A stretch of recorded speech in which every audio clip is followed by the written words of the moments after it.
First off, I have to say this. Do not try this because remember, I'm just hanking around. But you see this old barn right here? It's located about 40 miles from where I moved it. I just fell in love with it when the guy said, hey, you can have it. And I love saving old structures, you know me.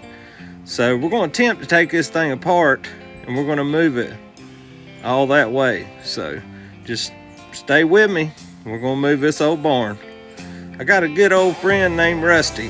He's going to help me take the roof off this thing, so we're going to take it off so we can move it down the road.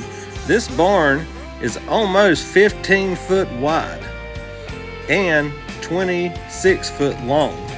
So it's technically too big to move. I tried to get professionals to move this barn for me. They said that they didn't want to do it because it was so old. Because I believe the barn to be around 100 years old.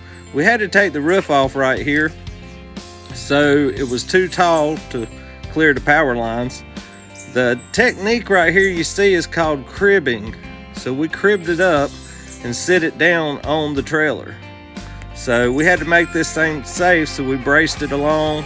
We're going to put a big old tarp on the front of it so that people can see this thing coming down the road. And we're going to move it real early one Sunday morning so the traffic is light.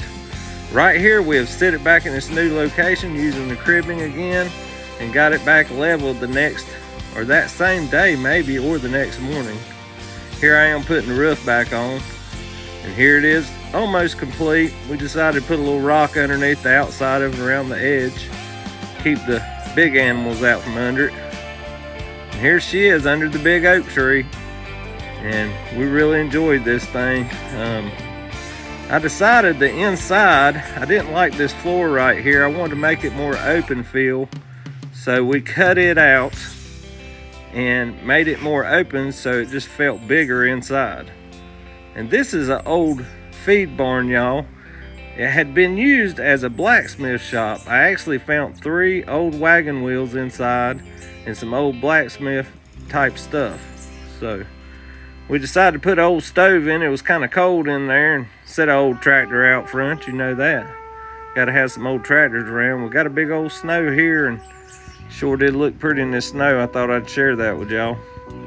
I appreciate y'all coming along with this. I just love old barns and moving old barns and structures, y'all, and saving them.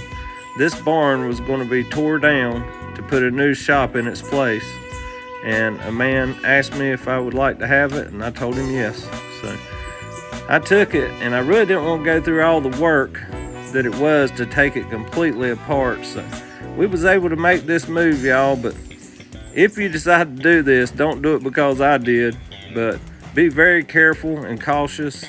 We use flag cars in the front and the back, and we was able to get it down the road safely. We did run into some traffic and we would pull over, but I think the technical or legal limit is 10 foot 6 wide, and I'm not sure about the length. The length probably wouldn't have mattered, but the width did. So it was a very wide structure. It was something that I had to do.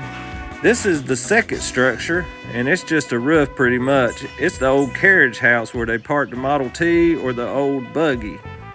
And this roof is very unique, and I thought I wanted to use it for a storage unit, so we're going to set it up on top of this old steel frame that someone gave me years ago. And we had to use these 2 track hoses to lift it in the air and move it forward and sit it up on there. So I hope y'all enjoyed. Thank y'all for watching. Just hanking around. Please like and subscribe.